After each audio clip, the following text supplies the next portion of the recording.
Mga buddy, panoorin si Tito Mars nyo na timpla ng gin, di niya alam. Dapat gin bottle ang Panoorin nyo tawag hanggang dito dulo ka, buddy. Pero sige. Mali si Tito Mars nyo. Pa siya, i-open ko muna ha. Hala, parang ayaw niya pa mabuksan. Ay, ito okay na pala. So paano ko to bubuksan? Wala naman kasing ganito kapag sa wine. Para siyang corkscrew, pero tansyan kasi ito eh. Wala pa naman akong opener. Paano to? Bubuksan kaya natin siya ganito? Ala, ayaw. Ibubuhos ko lang siya, okay? Ganyan, tapos... Paano?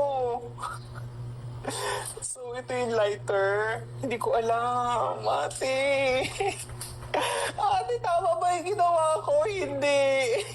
Parang mali. Parang mali kasi nakikita ko parang may kulay din yung ganito nila. Mali yung nagawa ko. Paano ko apo yan?